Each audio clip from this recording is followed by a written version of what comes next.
প্রিয় BA, BCom এবং বিএসসির second সেমিস্টারের ছাত্রছাত্রীরা, আজকে আমি যে বিষয় নিয়ে আলোচনা করব সেটি হচ্ছে তোমাদের যাদের ইন্ডিয়ান নলেজ সিস্টেম রয়েছে, সেই ইন্ডিয়ান নলেজ সিস্টেম থেকে তোমরা জানো তোমাদের ইন্টারনালে 20 নম্বরের পরীক্ষা হবে, যেটি টোটালি এমসিকিউ বেস, এবং এক্সটার্নাল তোমাদের পরীক্ষা হবে 2 নম্বরের 15টি প্রশ্ন, মোট 50 নম্বরের তোমাদের পরীক্ষা হবে। তো ছোট প্রশ্ন এমসিকিউ কমন পেতে কোন কোন প্রশ্নগুলো গুরুত্ব সহকারে দেখবে, এবং এই এমসিকিউগুলো ভালো করে দেখলে তোমাদের কিন্তু 2 নম্বরের কিছু প্রশ্নেরও কিন্তু নলেজ গেইন হবে। তো অবশ্যই তোমরা এই ভিডিওটি দেখবে। ছোট প্রশ্নগুলো নিয়ে আলোচনা আমি এক এক করে করছি। প্রথম মডিউল 1 থেকে আমি তোমাদের কিন্তু বেশ কয়েকটি গুরুত্বপূর্ণ এমসিকিউ এবং তার সাথে তার উত্তর নিয়ে আলোচনা করে দিয়েছিলাম। আজকে মডিউল 2 থেকে কী কী গুরুত্বপূর্ণ প্রশ্ন তোমরা করলে 100% কোশ্চেন কমন পাবে সেরকমই প্রশ্ন নিয়ে আলোচনা করব, এবং 2 নম্বরের প্রশ্ন নিয়েও কিন্তু আমি আলোচনা করেছি, ভিডিওগুলো রয়েছে, তোমরা যাও সেই ভিডিওগুলো দেখে পড়া শুরু করে দাও। তো মডিউল 2 থেকে যে প্রশ্নগুলো খুবই গুরুত্বপূর্ণ দেখে নাও। বৈদিক সমাজ ছিল বহুত্ববাদী, স্বৈরতান্ত্রিক, সমাজতান্ত্রিক, ওপরের কোনোটিই নয়। বৈদিক সমাজ গড়ে উঠেছিল সিন্ধু নদীর অববাহিকায়, গঙ্গা নদীর অববাহিকায়, নর্মদা নদীর অববাহিকায়, ব্রহ্মপুত্র নদীর অববাহিকায়। প্রথম 1 নম্বরের প্রশ্নের উত্তর হবে ক, দ্বিতীয় প্রশ্নের উত্তরও হবে ক, সিন্ধু নদীর অববাহিকায়। বৈদিক সমাজে বর্ণ ব্যবস্থার কয়টি বিভাগ ছিল? 4। বৈদিক সমাজে প্রাথমিক বর্ণ ব্যবস্থার ভিত্তি লেখো। মানুষের শক্তির ওপর, মানুষের জ্ঞানের ওপর, মানুষের অর্থের ওপর, মানুষের গায়ের রঙের ওপর। বৈদিক সমাজে পরবর্তী বর্ণ ব্যবস্থার ভিত্তি কী ছিল? মানুষের কাজের ওপর। মানুষের কাজের উপর ভিত্তি করে বৈদিক সমাজ কিন্তু বর্ণ ব্যবস্থা হয়েছিল।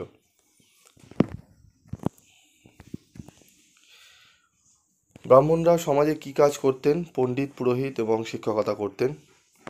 ক্ষত্রিয় সমাজে কী কাজ করতেন? পণ্ডিত, পুরোহিত বা শিক্ষকতা, শাসক, প্রশাসন ও যুদ্ধ, কৃষিকাজ, বাণিজ্য, কারিগরি ও চাকর। শাসক, প্রশাসন ও যুদ্ধ। বৈশ্যরা সমাজে কী কাজ করতেন? পণ্ডিত, পুরোহিত, শিক্ষকতা, শাসক, প্রশাসন ও যুদ্ধ, কৃষিকাজ এবং বাণিজ্য করতেন বৈশ্যরা। শূদ্ররা সমাজে কী কাজ করতেন? শূদ্ররা কাজ করতেন কারিগরি ও চাকরের। বৈদিক যুগের অর্থনীতির মূল কি ছিল? কৃষি। বৈদিক যুগের অর্থনীতির মূল ছিল কৃষি। বৈদিক যুগের রাজনীতির প্রাথমিক একক ছিল কি? পরিবার। বৈদিক যুগের পরিবার হলো একই সম্পর্কের মানুষদের নিয়ে গঠিত একটি সংগঠন, কয়েকটি পরিবার নিয়ে গঠিত সংগঠন, কয়েকটি গ্রাম নিয়ে গঠিত সংগঠন, কয়েকটি বিশ্ব নিয়ে গঠিত সংগঠন। উত্তরটি ক হবে। একই সম্পর্কের মানুষদের নিয়ে গঠিত সংগঠনকে বৈদিক যুগের পরিবার বলা হতো। এখান থেকে তোমাদের কিন্তু 2 নম্বর প্রশ্ন কিন্তু এইভাবে হতে পারে, ঠিক আছে? বৈদিক যুগের গ্রাম হলো একই সম্পর্কের মানুষদের নিয়ে গঠিত একটি সংগঠন, কয়েকটি পরিবার নিয়ে গঠিত সংগঠন, কয়েকটি গ্রাম নিয়ে গঠিত সংগঠন, কয়েকটি বিশ্ব নিয়ে গঠিত সংগঠন। উত্তর হবে খ। বৈদিক যুগের বিশ্ব হলো কি? কয়েকটি গ্রাম নিয়ে গঠিত সংগঠনকে বিশ্ব বলা হতো, ঠিক আছে? কয়েকটি গ্রাম নিয়ে গঠিত সংগঠনকে। তো বিশ্ব বা বিশ কাকে বলা হতো? যে কয়েকটি গ্রাম নিয়ে গঠিত সংগঠনকে বিশ্ব বলা হতো।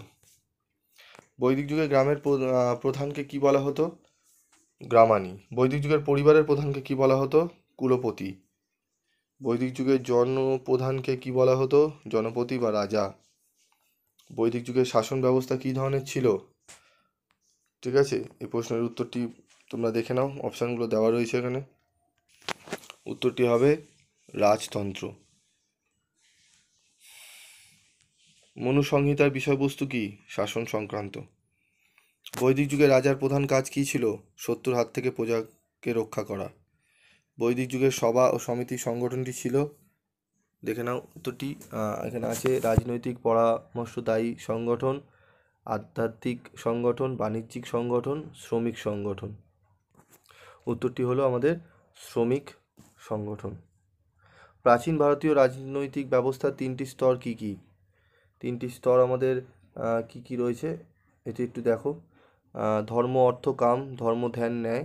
উত্তর হবে ধর্ম, ধ্যান, ন্যায়। খ হবে উত্তর 23-এরটি। 24-এ দেখো, প্রাচীন ভারতীয় রাজনীতিতে ন্যায়ের ধারণা কি? ন্যায়ের ধারণা হলো এটি ন্যায় বিচারের ধারণা। উত্তর হবে ক, ঠিক আছে? প্রাচীন ভারতীয় রাজনীতিতে দণ্ডের তাৎপর্য কী?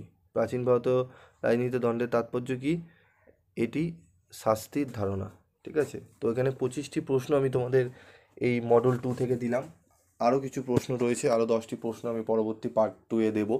গুরুত্বপূর্ণ প্রশ্ন এগুলো ভালো করে পড়লে তোমাদের কিন্তু ইন্টারনালে একদম 20-তে 20 তোমরা অনায়াসে তুলে নিতে পারবে। ঠিক আছে, তোমাদের 90% নাম্বার কিন্তু 20 মার্কসে তোমরা তুলে নিতে পারবে। তোমাদের যদি মনে হয় না স্যার আমাদের 2 নম্বরের প্রশ্ন উত্তর এরকম করে মডেল 1 মডেল 2 অনুযায়ী করে দিন, তাহলে অবশ্যই তোমরা কমেন্ট বক্সে লিখে জানাবে। আমি চেষ্টা করব তোমাদেরকে সাজিয়ে উত্তরগুলো করিয়ে দেওয়ার। আজকের মতো এইটুকুই, দেখা হচ্ছে পরবর্তী ভিডিওতে। সকলে ভালো থাকবে, সুস্থ থাকবে।